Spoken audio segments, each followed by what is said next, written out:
Hello students. तो अब हो जाइए खुश क्योंकि अब क्लास 12 का हम सेकंड चैप्टर स्टार्ट करने वाले हैं and the name of chapter of class 12 syllabus that is electrostatic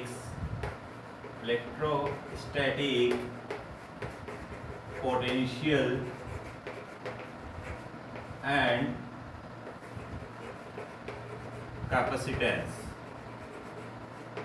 In previous chapter we have studied about electrostatic field means electric field, but in this chapter we have to study about electrostatic potential and capacitance. देखिए what is electrostatic potential, potential term क्या होती है ये समझेंगे और capacitance क्या होता है ये समझेंगे। पोटेंशियल मीन इफेक्टिवनेस, बोलते हैं ना इस स्टूडेंट में कितना पोटेंशियल है, इस पर्सन में कितना पोटेंशियल, मतलब वो कितना इफेक्टिव है। Effectiveness means potential. चलिए इतना समझ में आता है तो अब इसमें हमें क्या क्या देखना है। What is electrostatic potential, initial topics, what is electrostatic potential, what is potential difference and what is capacitance. तो सबसे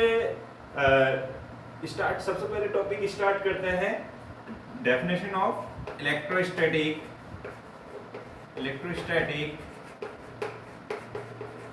पोटेंशियल। तो इलेक्ट्रोस्टैटिक पोटेंशियल को समझने के लिए हमें समझना होगा टेस्ट चार्ज। टेस्ट चार्ज हम लेते हैं कि small charge, small positive charge, small unit charge and we have to bring this charge from very long distance, and long distance we can call infinity. So if we just want to bring any test charge from infinity to any point of electric field, then we require external work done. External work done जो रहेगा उसमें हम जिस charge को ला रहे हैं उसको divide कर देंगे, then we will get potential, and this is related to charges condition. That's why we will call electrostatic potential or electric potential. So we are calling this V. So suppose I am having uniform electric field. This is uniform electric field, and there is any charge Q naught, at infinity, right? And I just this is electric field, uniform electric field, and I am just calling this uniform electric field as a E. And I just want to bring this Q naught from infinity to any point P in uniform electric field. Then I require a work done to bring this charge. तो बहुत simple manner में हम इसको समझेंगे। V at P, we just want to calculate potential at this point. So V at P is equal to work done to bring a charge from, कौन सा work done? External work done to bring a charge from infinity to any point P of uniform electric field per unit that charge, right? तो क्या लिख सकते हैं इसको? Work done to bring a unit charge Q naught from infinity to any point P of electric field per unit that charge is known as a electrostatic potential. Yes, we consider potential at infinity as a zero. हमारा एक assumption चलता है इसमें physics में कि हम potential infinity पर कैसे कंसीडर करते हैं, जीरो कंसीडर करते हैं। अब जैसे हम बात करें कि ये चार्ज कोई बहुत ज़्यादा डिस्टेंस पर है तो उसका इफेक्ट यहाँ पर क्या हो जाना है, नेग्लिजिबल हो जाना है, इसलिए हमने इसको जीरो कंसीडर किया है। तो you understood this definition. So it is the ratio of work done to bring a charge from infinity to any point P in uniform electric field per unit that charge is known as the electric potential. Okay, ये potential कहाँ से आया है? Potential energy से आया है। जैसे हमने लास्ट चैप्टर में gravitational potential energy, gravitational potential study किया है, वैसे यहाँ पर अब इलेक्ट्रिक पोटेंशियल देखना है। अंडरस्टूड? ओके, तो अब जो देखना है वो इलेक्ट्रिक पोटेंशियल से इम्पोर्टेंट है।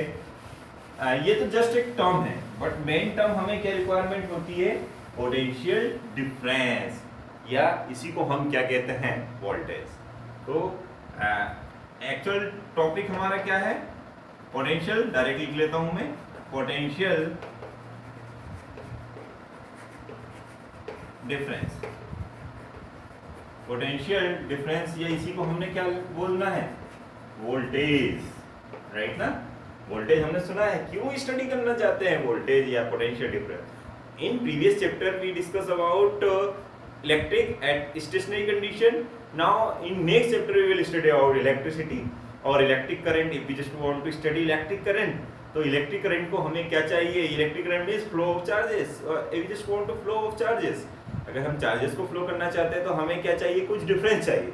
जैसे मेरे पास वाटर है, वाटर ऐसे लेवल में रखा है, इक्विलिब्रियम कंडीशन में रखा है, और I just want to flow this water. क्या चाहिए मुझे बताइए, I need to increase height. And जो हाइट का इंक्रीज करने ही क्या होता है, पोटेंशियल में डिफरेंस होना। देखिए अभी पोटेंशियल दोनों का सेम है, अब मैं इसको थोड़ा सा हाइट दे देता हूं, तो now it has high potential, it has low potential, and this difference is known as the potential difference. So in similar manner हम इलेक्ट्रिक के केस में भी पोटेंशियल डिफरेंस या वोल्टेज को देखते हैं। तो इसको समझने के लिए अब हम देखिए फिर से वही डायग्राम लेते हैं। So now what is the difference between electric potential and potential difference, वो भी हम समझ लेंगे। तो फिर से हमने क्या ली है, uniform electric field, and the name of uniform electric field is E. Now we have already this charge at any point B, and we just want to bring any point A in uniform electric field. This charge is already at point B, and I just want to bring this charge from point B to any point A. तो क्या लिखेंगे हम, okay, this point is having already any potential, and I am calling this potential as VA, and this point is also having potential, and I am calling this potential as the potential at V, right? तो अब हमें potential difference लिखना है, तो कैसे लिखेंगे, final potential minus initial potential is equal to work done to bring the charge from point B to point A by external agent, right, upon that charge. And what is that charge? Q naught. Yes, ये work done किसके द्वारा किया जाता है, ये external agent या external concept से या एक्सटर्नल एजेंट से किया जाता है। तो किसके अपोजिट में किया जाता है, इलेक्ट्रिक फील्ड के अपोजिट में किया जाता है।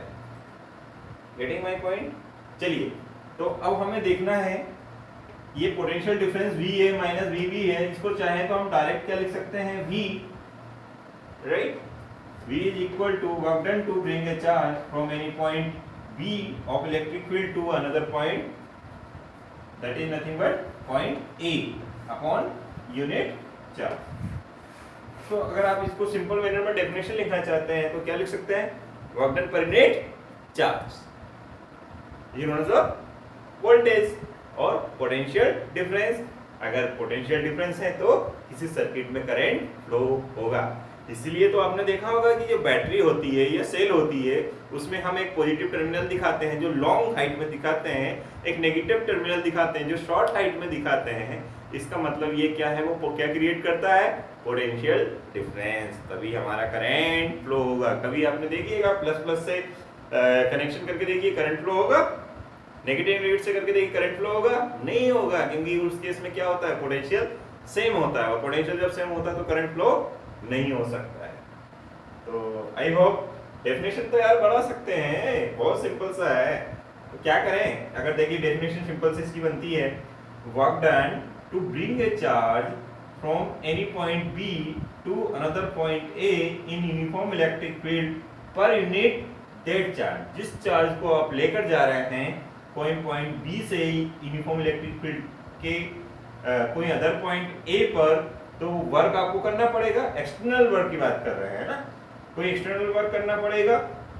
तो that work upon that charge, जो वर्क किया उसी में जिस चार्ज को लेगा उसको डिवाइड कर दीजिए, तो आपको क्या मिलने वाला है, पोटेंशियल डिफरेंस मिलना है, वोल्टेज मिलना है।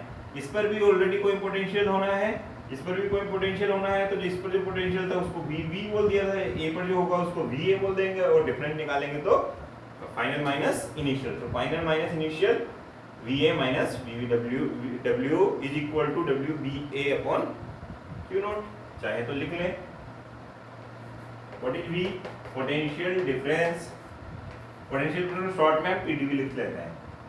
Potential difference at point A, V potential difference at point B.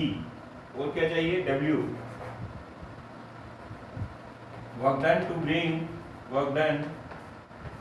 To bring unit charge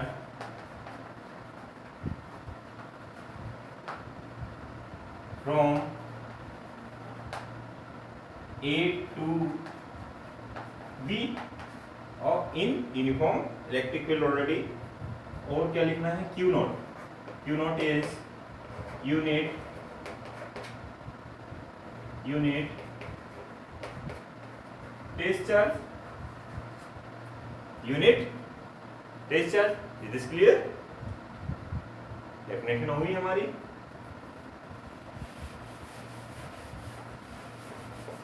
चलिए लिख लिया ये, अब देखते हैं। अब देखिए, now we are just going to study some other topic, or whenever we just study about any topic, any physical quantity in physics, तो हमें क्या चाहिए? पहले तो ये आइडेंटिफाई करना चाहिए, we just want to measure this that quantity, then we require magnitude और direction, और there is only sense of magnitude। तो ऐसा समझना है। ये देखिए, ये किसी क्वांटिटी होती है, there is no need of direction, हम डायरेक्शन की कोई जरूरत नहीं होती है, तो बिना डायरेक्शन की डिफाइन करने वाली क्वांटिटी को हम क्या बोलते हैं? स्केलर। तो चाहे मैं इलेक्ट्रिक पोटेंशियल की बात करूं, चाहे मैं इलेक्ट्रिक पोटेंशियल या वोल्टेज की बात करूं, एंड वोल्टेज, दोनों के लिए मैं क्या यूज करूंगा? SI unit, that is nothing but volt. So what is the SI unit of potential and or voltage or potential difference? This is nothing but volt. Yes. Other units लिखते हैं। Other units millivolt, microvolt, right? मिली को हम क्या लिख सकते हैं? 10 to the power minus 3 volt. Micro को क्या लिख सकते हैं? 10 to the power minus 6 volt. Getting my concept?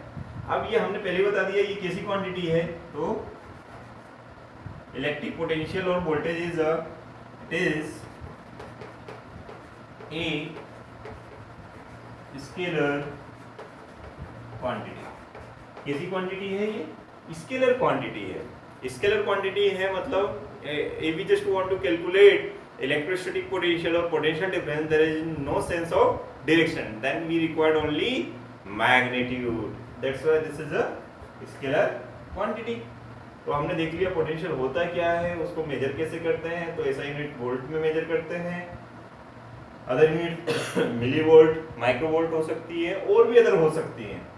Okay, अब हम जो फिजिक्स लैब में हैं, जब क्लास 12 की हम फिजिक्स लैब में जाते हैं, तो हमें वोल्टेज अगर मेजर करना है तो कैसे मेजर कर सकते हैं? So we are having two devices specially. How many devices? Two devices. What devices? Voltmeter. तो क्या लिखते हैं? डिवाइसेस।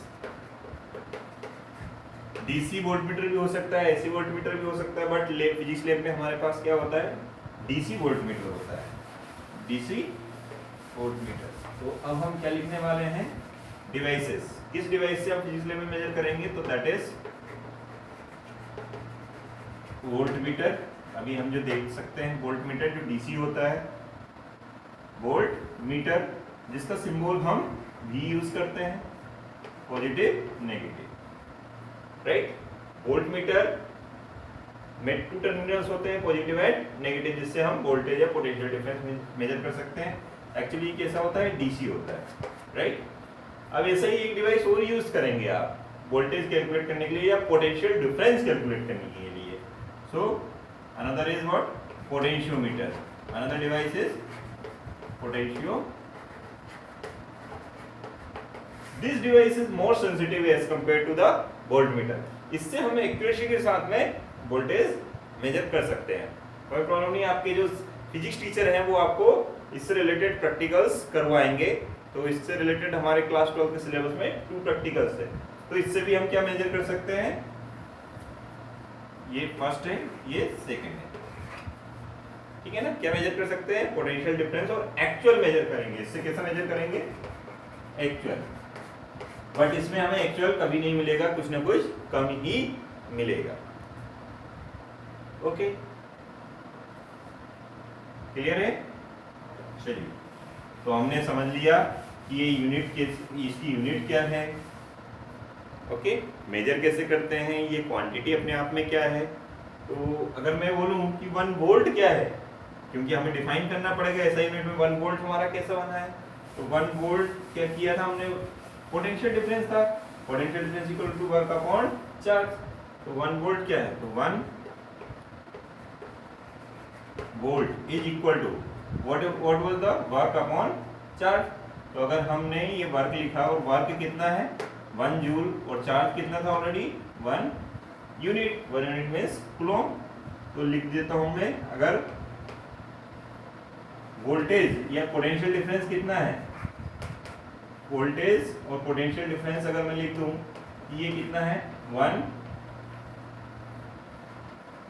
वोल्ट है, ऐसा ही वर्क डन कितना है 1 जूल है, और 1 कूलॉम क्या है, चार्ज है। तो क्यू नॉट की वैल्यू कितनी है 1 कूलॉम। तो सिंपल सी बात है, if I just want to bring any unit charge from any point A or any point B to another point A, then अगर वर्क डन मुझे रिक्वायरमेंट है कितना 1 जूल, किसको ब्रिंग करने में, पर यूनिट चार्ज, पर कूलॉम को bring करने में अगर मुझे वर्क डन कितना करना पड़े, वर्क 1 जूल करना पड़े, तो ratio of this thing is known as 1 volt. Yes, this all over was introduction of electrostatic potential and potential difference. So अगर आपने फर्स्ट चैप्टर इस तरह से स्टडी नहीं किया है तो एक बार उसके थ्रू जाए। मेरे जो प्रीवियस वीडियोस हैं इलेक्ट्रोस्टैटिक फील्ड और चार्जेस के, उसको देख लें। उसका बेनिफिट आपको ये होगा कि इसमें बहुत सारे जो डेरिवेशन हम आगे कमिंग वाले करने वाले हैं, बहुत सारे टॉपिक्स आप ऑलरेडी स्टडी कर लिए होंगे। कुछ कॉन्सेप्ट चेंज होंगे, remaining concept will be same. तो माय डियर स्टूडेंट्स, अगर अभी तक आपने मेरे YouTube चैनल को सब्सक्राइब नहीं किया है तो आप सब्सक्राइब कर लें। क्यों सब्सक्राइब कर लें, क्योंकि आपको जो चीज़ें चाहिए क्लास 12 के स्पेशली बोर्ड एग्जामिनेशन के लिए वो आपको इजीली मिल पाएंगी। आप चैनल को सब्सक्राइब कीजिए, आप चैनल के लाइक कीजिए। अगर कुछ आपको ऐसा लग रहा है कि कुछ इम्प्रूव करने की रिक्वायरमेंट है तो आप उसमें नॉर्मल कमेंट भी कर सकते हैं। And if you have any Curie then also you can ask in comment box. I will try to solve your problem. Thank you. इस चैप्टर को एंजॉय करेंगे आप, तो thank you so much and मिलते हैं नेक्स्ट वीडियो में।